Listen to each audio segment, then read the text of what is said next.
എന്താ ബാഗില്? അത് വന്ന് ബാഗ്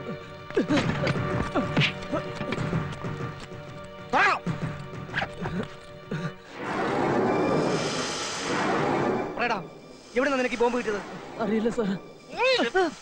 അനന്തേട്ടൻ തന്നു വിട്ടതാ സാർ.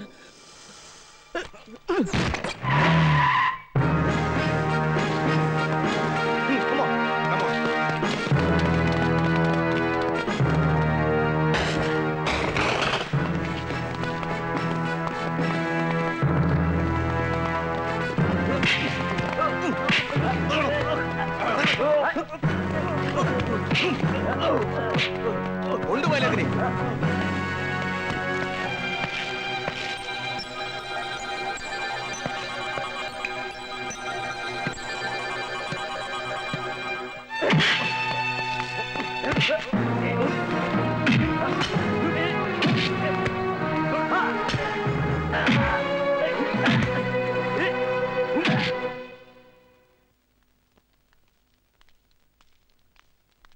പറ്റുമെങ്കിൽ അവരെന്നെ കാണാം. ആ ശരി.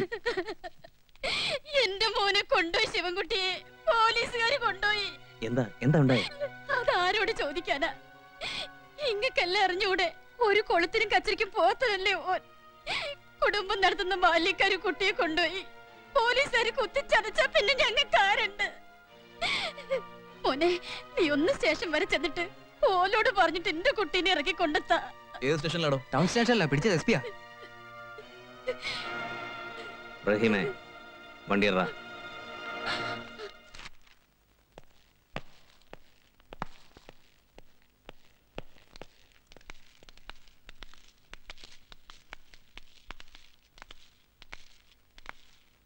നമസ്കാരം സാർ. പഴയങ്ങാടിയിൽ വെച്ച് നിങ്ങളുടെ എസ് പി ബാബു എന്ന പേരുള്ള ഒരു പയ്യനെ അറസ്റ്റ് ചെയ്തിരുന്നു. എന്താണ് അപ്പൊ അവന്റെ പേരിലുള്ള ചാർജ്? ആ, അത് കുറച്ച് കുഴപ്പം പിടിച്ച കേസാണല്ലോ. എന്ത് കുഴപ്പം പിടിച്ച കേസ്? ഏത് സെക്ഷൻ? നിങ്ങൾ ആ പയ്യനെ വിടണം. ഞാൻ അതിനെ വന്നത്. അതത്ര എളുപ്പമല്ല. കാരണം പറ. വെറുതെ ഒരു പയ്യനെ തൂക്കിയെടുത്തിടാൻ നാട്ടിൽ അടിയന്തരാവസ്ഥയൊന്നും പ്രഖ്യാപിച്ചിട്ടില്ലല്ലോ. നാടൻ ബോംബുകളും മറ്റു മാരകായുധങ്ങളും നിർമ്മിക്കുന്ന ഒരു വൻ സംഘത്തിന്റെ കാരറാണ് ആ പയ്യൻ. ശരിക്കും പറഞ്ഞാൽ മരക്കാർ ഹാജിയുടെ ബിനാമി പേരിൽ ദിവാകരന്റെ നിയന്ത്രണത്തിലുള്ള ആയുധ നിർമ്മാണശാല. അവനെ കിട്ടിയത് തികച്ചും യാദൃശ്ചികമായിട്ടാണ്. അവനിൽ നിന്ന് കിട്ടിയ വിവരങ്ങൾ അനുസരിച്ച് കൂടുതൽ പേരെ പിടികൂടി കഴിഞ്ഞു. അതുകൊണ്ട് തൽക്കാലം അവനെ പുറത്തുവിടാൻ ഉദ്ദേശിക്കുന്നില്ല. ഞാൻ പറഞ്ഞത് തൃപ്തികരമായെങ്കിൽ സഖാവ് ശിവൻകുട്ടി ഒന്നെൻ്റെ കൂടെ വരണം.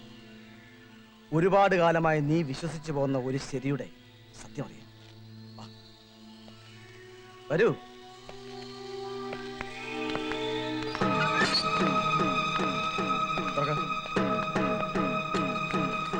ഇങ്ങോട്ട് വാടാ. ഇത് കീച്ചേരി കുഞ്ഞനന്ത്. മുമ്പ് പാർട്ടി പ്രവർത്തകനായിരുന്നു. ഇപ്പോ MPRന്റെ അടുത്ത അനുയായി. നാടൻ ബോംബുകളും കള്ളത്തോക്കും ഉണ്ടാക്കാൻ അതിവിദഗ്ധൻ. MPRനെ പാർട്ടി പുറത്താക്കിയപ്പോ കുഞ്ഞനന്ദൻ പാർട്ടിയിൽ തന്നെ ഉറച്ചു നിന്നു.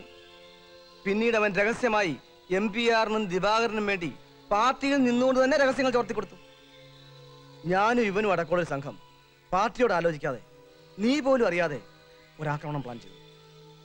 MPR ആയിരുന്നു ഞങ്ങളുടെ ലക്ഷ്യം. സംഘത്തിൽ ഇവനും പന്നിന്നൂർ ദാസനും ഉണ്ടായിരുന്നു. MPRന് നേരെ ഞാൻ ബോംബെറിഞ്ഞതിന് മുമ്പ് ഗോവിന്ദനാശാന് നേരെ ദാസൻ ബോംബെറിഞ്ഞു. ഗോവിന്ദനാശാനെ KMPയുടെ ആദ്യത്തെ രക്തസാക്ഷിയാക്കാൻ വേണ്ടി അവരെന്നെ ബലിയാടാക്കി.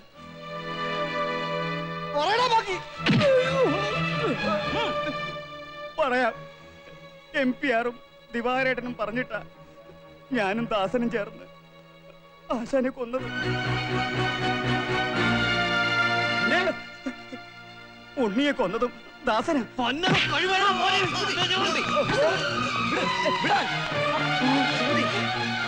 ഇവനെ നമുക്ക് ജീവനോടെ വേണം. എങ്കിലേ ദാസനെ നമ്മുടെ കൈ കിട്ടൂ. ബാല, നിന്നെ ഞാൻ ഒരുപാട് എല്ലാം കൂടെ കേട്ടുകഴിഞ്ഞപ്പോ വയ്യ. എന്റെ ഇപ്പോഴത്തെ ഒരവസ്ഥ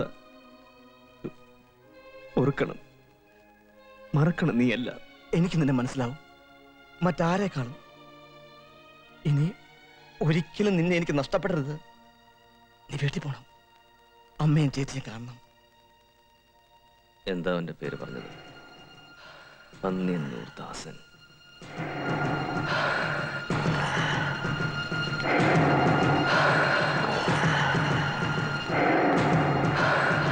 ദിവാകരൻ ഇതിലൊന്നും കുലുങ്ങില്ല സാർ. നിങ്ങൾ തിരുവനന്തപുരത്തുകാർ ഒന്ന് മനസ്സിലാക്കണം. കൈബോംബിന്റെയും കടാരുടെയും ബലത്തിൽ തന്നെയാണ് ദിവാകരൻ ഇപ്പോഴും കണ്ണൂരിൽ പിടിച്ചു നിൽക്കുന്നത്. ആക്ഷൻ എടുക്കട്ടെ, എനിക്കറിയാം ഇത് എങ്ങനെ മാനേജ് ചെയ്യണമെന്ന്. ദിവാകരന്റെ കളി കൊണ്ട് തന്നെയാണ് സാർ കണ്ണൂരിൽ ഇപ്പോഴും 3 നിറത്തിലുള്ള കൊടിയും കുറെ കതിറിട്ട ആളുകളും ബാക്കി നിൽക്കുന്നത്. അല്ലെങ്കിൽ എന്നേ കുഴിച്ചു മൂടുമായിരുന്നു സഖാക്കന്മാർ. ആ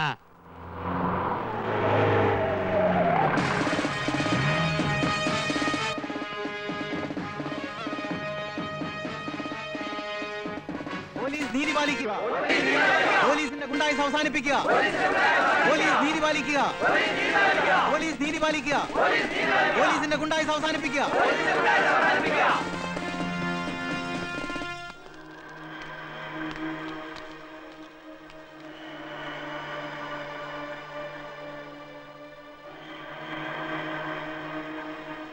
ബാലചന്ദ്രൻ, നമ്മൾ തമ്മിലുള്ള വ്യത്യാസം ഇതാണ്. നിങ്ങൾക്ക് ഉദ്ദേശിക്കുന്നിടത്തെത്താൻ ഒരുപാട് ബലം പ്രയോഗിക്കേണ്ടി വരും. പക്ഷേ ഞങ്ങൾക്ക് എവിടെയും കടന്നുകയല്ല. അതുകൊണ്ട് ഞാൻ ഇങ്ങോട്ട് വരാം. താഴത്തങ്ങാടിയിൽ നിന്നെന്തോ വെടിമരുന്നോ മറ്റോ കണ്ടെടുത്തു അല്ലേ? അതെ, നിങ്ങൾക്ക് വേണ്ടി ജോലി ചെയ്യുന്ന ചിലരെ കസ്റ്റഡിയിൽ എടുക്കുകയും ചെയ്തു. അവരുടെ മൊഴികൾ നിങ്ങളിലേക്കാണ് ഞങ്ങൾ എത്തിച്ചത്. അവരെല്ലാം പറഞ്ഞു. പറയിപ്പിച്ചു അല്ലേ? 3rd ഡിഗ്രി പ്രയോഗത്തിന് താൻ മിടുക്കനാണെന്ന് കേട്ടു. അതിനാണല്ലോ CM തലയിൽ കൈവച്ച് അനുഗ്രഹിച്ചിങ്ങോട്ട് അയച്ചത്. ഇല്ല MPR, നിങ്ങൾക്ക് മനുഷ്യനെ ഇപ്പോഴും മനസ്സിലായിട്ടില്ല. കണ്ണൂരിലേക്ക് എന്നെ അയക്കും മുമ്പ് പറഞ്ഞത് ആരെയും ഒതുക്കാനും പൂട്ടാനുമല്ല, കണ്ണൂരിൽ നഷ്ടപ്പെട്ട സമാധാനം തിരിച്ചു കൊണ്ടുവരാൻ മാത്രമാണ്.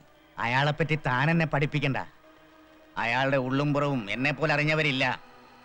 നമുക്ക് ആ വിഷയം ഇടാം. ദിവാകരനെയും മരക്കാർ ഹാജിയും കൊണ്ടുപോകാനാണ് ഞാൻ വന്നത്. എന്നോട് സഹകരിക്കണം. അതിന് പഞ്ചായത്തില് ബാറുണ്ടൊക്കെ ഉണ്ടോ? ഉണ്ടെങ്കിൽ തനിക്കത് വായിച്ചാ മനസ്സിലാവടൂ. എടോ, സ്കൂളിന്റെ പടി കയറേണ്ട കാലത്തെ കടപ്പുറത്ത് ഉണക്കമീൻ കച്ചവടക്കാരെ സിൽബന്തിയായിട്ട് നടക്കല്ലായിരുന്നു. പോയി വണ്ടി കയറൂ. 3rd റേറ്റ് ക്രിമിനൽസിനോട് സംസാരിക്കുന്ന ഭാഷയുണ്ടല്ലോ, അത് വേണ്ട. ക്രിമിനൽസിന്റെ റേറ്റിംഗിൽ ഇവനും നിങ്ങളുമെല്ലാം ഏത് ഗ്രൂപ്പിൽ പെടുമെന്ന് എനിക്കറിയില്ല. ഏതായാലും മോഷ്ടാക്കളുടെയും കൂട്ടിക്കൊടുപ്പുകാരുടെയും കൂടെ ചേർക്കാൻ പറ്റില്ല.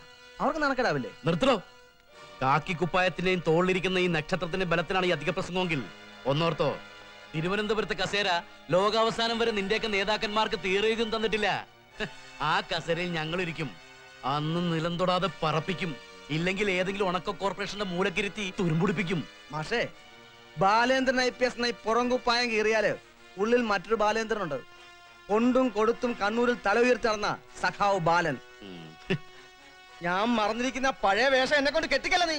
പിന്നെ നിന്റെ നാക്കിന്റെ ഫ്ലെക്സിബിലിറ്റി ഉണ്ടല്ലോ, അതങ്ങ് മൈതാനത്ത് എടുത്താൽ മതി. ആ ടൈപ്പ് ഞാൻ എടുക്കാറില്ല.